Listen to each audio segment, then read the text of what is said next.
So, kumusta na naman mga boss? So, welcome back ulit sa pinabagong video natin. So, marami nag-aabang na video na to kasi yung topic ko ngayon, yung top 3 na pinakamalupit, pinaka-the best na window type air converter ngayon 2025. So, marami kasi nagtatanong ano nga ba yung the best. Actually, yung binibigay kong the best talaga is piling-pili lang. Saka yung quality talaga yung brand, quality yung specs, and then quality na matipid siya sa kuryente. So, ngayon, sasaglitan lang natin yung video na to. Since summer na, so para yung mga nanonood natin dito sa video ko is marami silang option at makapili na rin sila.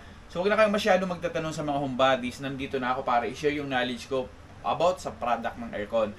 So yun, start na natin. So dito, babanggitin ko lang is tatlong brand. So bahala na kayo kung sino yung gusto mong piliin. Wala rin ako nilagay dito kung number 1 ka or number 2 or number 3. Basta ibibigay ko yung the best na specs para sa inyo. So yung pinakauna si listahan natin is si LG. So alam naman natin na kilalang kilala si LG pagdating sa mga aircon. Lalo yung kanilang technology na tinatawag na dual inverter. So kaya nagustuhan ko si LG kasi sobrang ganda ng innovation nila. Sila yung actually pinakauna-una naglalabas sa mga aircon, yung mga technology nila, sobrang ganda. So yun, start na natin. So yung modelo niya is yung LA100GC2, which is continuous lang naman to nung last year model nila. So sobra kasing daming bumibili ng product nila. Tapos ay sa mga feedback na naririnig ko actually sa mga customer din na natatanong ko is walang problema yung ganitong product na LG. So sobrang ganda. Tapos sa comment nila is matipid din sa kuryente. So yung modelo niya is yung LA100GC2, 1 horsepower po to na compact size yung design niya, and then top discharge siya.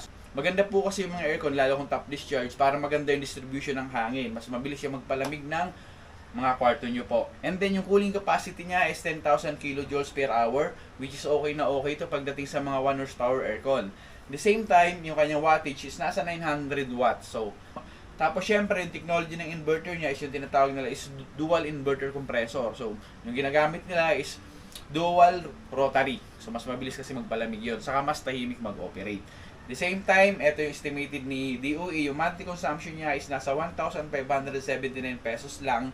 So, kinumpute ko na to sa 13 pesos per kilowatt. Tapos, ginagamit siya ng 9 hours sa isang araw sa loob ng 30 days. So, ito yung kinalabasan niya. 1,579 pesos. So, kung medyo maiksi kayong gumamit dun sa 9 hours, so siyempre mas mababa to. And then, kung more than 9 hours naman kayo, so asahan nyo, medyo tatas yung kuryente nyo. Tapos yung specs niya siyempre may wifi siya. So para saan po ba yung wifi? So yung wifi kasi para ma-monitor mo yung aircon mo. In case man na gusto mo pagdating sa bahay is naka-on na yung aircon mo para malamig na yung kwarto. Wala nang hassle. And then kung nakalimutan mo man siyang patayin bago ka umalis. So pwede mo siyang makontrol using mga smartphone. So kahit nasa ang lugar ka dito, so kayang-kaya mo makontrol yung aircon mo. Tapos yung refrigerant niya, siyempre, ako papanati ako ng mga friendly na refrigerant. So yung ginagamit niya is yung R32 na refrigerant, which is mababa yung global warming potential niya versus sa mga ibang refrigerant. Kaya the best to kasi eco-friendly yung aircon nila LG. Tapos yung star rating niya dun sa kanyang energy label is nasa 4.10, which is mataas din naman yon pagdating sa mga 1 horsepower na aircon. So yung sa energy saving plug, so wala po si LG, so mas okay sana kung meron silang energy saving plug. Dagdag inspection. Sa mode naman po niya, meron siyang 4 na mode, yung fan, yung dry, and then yung cool, and then yung sleep mode. So okay yun para marami kayong option. Tapos sa filter naman, gumagamit siya ng allergy filter, and then yung sa energy saving mode niya, meron siyang tinatawag na kilowatt manager, which is pwede mong ma-manage, ma-budget, and then ma-monitor kung anong nangyayari sa aircon mo. Tapos kung magkano lang gusto mong kilowatt per hour na ma-consume niya. Kung magkano yung gusto mong gastos niya sa isang buwan, magandang technology yung kilowatt manager nila. May ginawa akong video yan kung gusto yung panoorin. Tapos yun naman sa auto cleaning, so yes, meron siyang auto cleaning para meron siyang self cleaning no, para mas okay yung performance ng indoor unit nyo. At the same time, okay yung hangin na lumalabas sa aircon nyo. So okay yung mga aircon na meron tinatawag na self cleaning or auto cleaning. So the best yung mga ganung aircon. Sa warranty naman po niya is 1 year parts and service, and then 10 taon siya sa compressor. So ganun siya kaganda kasi 10 years yung binibigay niyang warranty for compressor. Which is sa mga aircon kasi, yun yung pinaka-heart ng aircon mo. So, mas okay matagal yung warranty ng mga compressor ng isang aircon. Tapos, sa noise level naman, so nilagay ko dito is excellent. Kasi sobrang tahimik talaga ng aircon ng LG. Kasi yung kapatid ko, ang ginagamit nilang aircon is LG na same model. So, sobrang tahimik niya actually. Kaya okay siya. Excellent siya pagdating sa noise level. And then, doon naman sa net price niya, so yun, nasa 26,499. So kayo na bahala kung saan dealer ko ibibili. Basta ganun yung net price niya. Sa iba kasi mas mababa, and the same time meron ka pang freebies. Yun yung una natin, si LG, tandaan nyo yan mga boss. Tapos yung susunod natin, siyempre, sino pa ba? Si Carrier. So, alam naman natin si Carrier is kilalang kilala sa larangan ng aircon. So, hindi lang dito, international man yan. So, kaya ito yung ibibigay ko sa inyong option din. Actually, talagang mga the best yung binibigay ko sa inyo. So, 1 horsepower siya. Tapos, sa cooling capacity niya is 11,000 kilojoules per hour. So, sobrang taas ng cooling capacity niya, no? So, bagay na bagay ito sa panahon ngayon. Lalo, sobrang init na dito sa Pinas. So, okay na okay yung 11,000 kilojoules pagdating sa 1 horsepower na aircon. Tapos, sa wattage niya, 905 yung watts niya. Which is okay ito kasi pang 1 horsepower. So, doon talaga nagre-range yung mga wattage ng 1 horsepower. 905. Sa inverter naman, so basic inverter siya, so wala siyang ibang yung mga full DC or dual inverter man yan. So basic inverter compressor yung ginagamit nila. Which is okay naman yun. So wala nang problema yon. So sometimes kasi yung mga ibang gaya na dual inverter, so medyo may mga specs sila na lamang compare sa mga basic inverter lang. Tapos sa monthly consumption naman niya is 1,588 po yun. Tapos dito naman sa Wi-Fi, so wala siyang Wi-Fi. So basic ano lang siya. So basic aircon na, na hindi mo siya pwede makontrol kung nasa ibang lugar ka.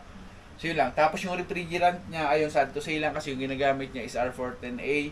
So pagdating kasi sa global warming potential, so mayroon pa rin siya, mas mataas kasi. So nakakasira kasi yung sa ozone layer ng Earth. So which hindi siya eco-friendly. 'Di ba? Kaya medyo yun lang.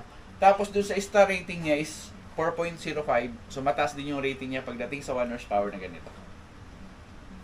Tapos doon naman sa energy saving plug, yes. So yun ang gusto ko kay Carrier tapos kila Kundura. Meron silang tinatawag na energy saving plug na kung saan pwede kasi mas makatipid pa doon sa paggamit mo ng aircon kasi may timer siya tapos yung saksakan niya naka-ready sa electric pan na kahit mag-timer ka lang na 5 hours lang kasi sa madaling araw malamig naman na. Tapos sa mode naman niya, so may fan, may dry, may cool, may turbo and then may sleep mode. So marami siyang option, 5 yung option niya. Tapos sa energy saving mode naman, yun nga. Yung sa kanila is energy saving plug. Yun yung ginagamit nila. Goods yun. Tapos sa filter naman, mayroon po silang tinatawag na 8-in-1 air filter. So, okay yun kasi nakakasala siya ng mga harmful substance or bacteria or mga airborne diseases doon sa filter nila. Okay yung filter nila. Tapos auto cleaning, no. So wala siyang auto cleaning, na may self cleaning. Sa warranty naman, 1 year parts in service, 5 years sa motor. So medyo mababa yung warranty ng motor niya. Tapos, sa noise level naman is good siya.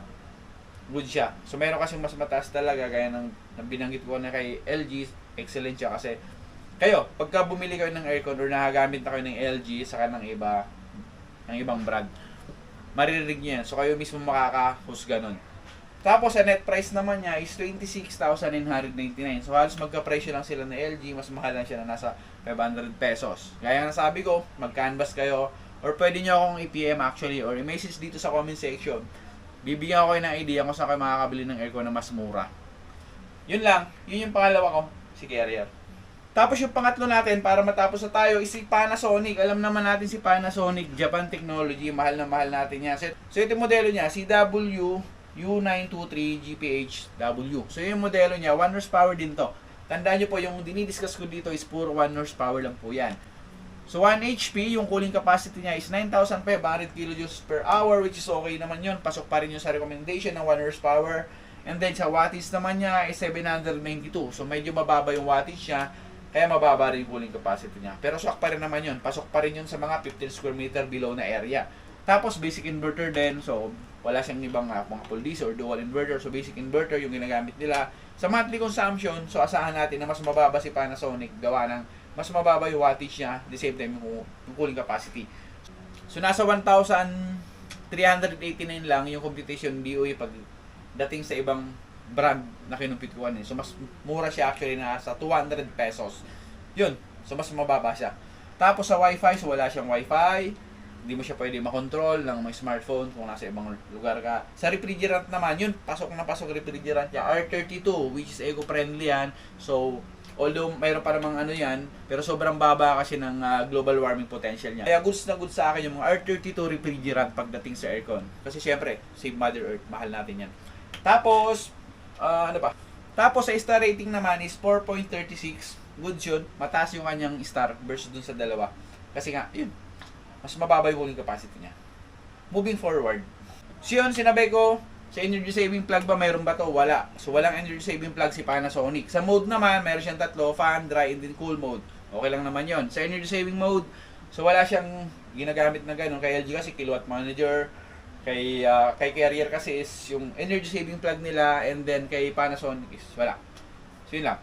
Pero mas mababa naman yung cooling capacity niya. Saka yung wattage niya. Sa filter naman, so gumagamit din siya ng antibacterial filter, which is same nung kay LG, ano siya ng mga harmful substance, goods yun. Tapos sa warranty naman, yun, yung warranty ni Panasonic sobrang ganda. 1 year parts in service, 12 years sa compressor, tapos meron silang binibig na 3 years sa PCB board ng aircon nyo. The best yun. Tapos sa noise level naman, ibibigay ko lang goodies. Kayo nga, gaya na sabi ko, kayo makakapagsabi nun pag na-try nyo sila parehas. Pero si LG kasi yung pinaka-excellent dun pagdating sa noise level ng aircon. Tapos sa net price naman is 26,992. So magkakapresyo sila halos ni Carrier. So yun. So sana mga boss, mayroon ako naitulong sa inyo. So pagpasensyahan nyo na, walang bias naman yung pinili ko dito. Kasi gusto ko kasi talaga dun sa mga bibili ng aircon lalo ngayon, is yung tatagal yung product nyo. Same naman to nung ginawa ko last year talaga. Actually halos itong tatlo din naman talaga yung pinagpilian ko. Kasi pagdating talaga sa aircon, saka mga branded to eh. Sobrang kaganda ng product na to. Si LG kasi is South Korean brand, which yung technology nila sobrang ganda, yung innovation nila actually sobrang ganda, angat na angat siya kasi ang dami nilang bagong technology na nilalabas. Tapos syempre si Carrier naman is napaka-the best talaga niyan. Kilalang kilala dito yan, USA, mga ganyan. So Carrier, the best aircon, subok na. Kaya syempre binibigay ko si Carrier. Sa ang dami namang bumili or gumagamit na ng Carrier na brand. Kaya ito talaga yung i-offer ko sa inyo. Tapos syempre si Panasonic, si Japan brand. So napaka-the best talaga niyan. 'Di ba? Japan 'yan, saka kilala sila kahit sa mga refrigerator, mga gumagawa ng compressor. So the best talaga. Kaya itong tatlong to, kahit alin yung piliin nyo, hindi kayo magsisisi. Pasensya na kung wala akong nasama dito na yung mga China brand or yung mga generic brand. Nagkaroon ako ng vlog diyan nung nakaraan. Pagdating naman sa mga generic brand, kung anong brand yung okay doon.